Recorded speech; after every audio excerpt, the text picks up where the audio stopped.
you're not doomed yet, but and in all of world history, there has never been a civilization that has so opened its doors to another civilization that is openly hostile to it. This is unprecedented, what's happening. Your ancestors of Europe, and I describe it in my books because I write about history, fought tooth and nail to prevent Islam from entering and conquering Europe.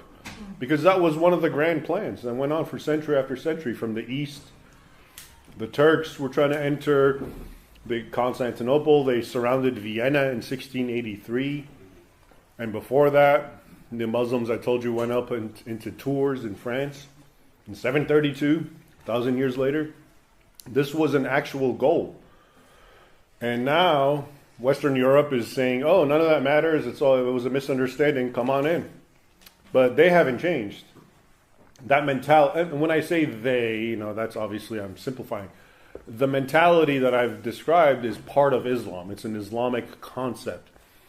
The Islamic State, you're told, oh, they have nothing to do with Islam. They've twisted it. No, they haven't. They are a representation of what Islam, the caliphs, the sultanates, the emirates, that's how they operated. The heads of Islam, the grand imams and the muftis said the same exact thing. So that is what it is.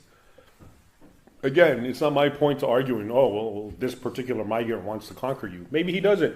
Maybe he's looking for a good life. I understand that, and that's what makes it complicated. But to just open your borders completely to that demographic, which has within it, not all of it, but within it, that kernel of animosity for Christians and so-called infidels and the imperative to conquer the world in the name of jihad for Allah, which they're the good guys, keep in mind. They never see themselves as the bad guys. This is one of the issues with all conflicts. They're not bad guys. They're good guys in their minds. You're the bad guys because you're infidels, and they're trying to bring the light of Islam to you. That's another aspect of how moral, or the morality that they feel. They're the good guys in doing this. Because look at you, Denmark and Europe, you're all dissipated drunks and profligates, and there's no real. I'm sharing with you their arguments because I read it and I hear it. So they're bringing to you goodness. But before, your ancestors, because I guess they had their own social order and their own goodness, and it was called Christianity, were able to fight it. But in this current void of sort of this atheistic climate, anything goes, and who's to say they're wrong? Maybe they're right, etc., etc. And now you have what's happening. So it's a very unprecedented experience. A lot of people talk about the Roman Empire, this sort of thing happened, but it didn't, and we can get into that. It was actually, they were still cognizant of trying to maintain their own social, cultural mores, Rome. And it fell to the Goths and the Germanic peoples. And I'm just saying, some people use this analogy, but in this case, this is completely your doing. Not you, but it's Europe's doing. They're bringing a hostile force that's openly hostile.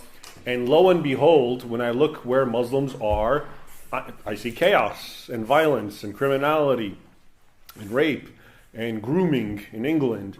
That's what always happened under Islam. So is there a hope? I think so.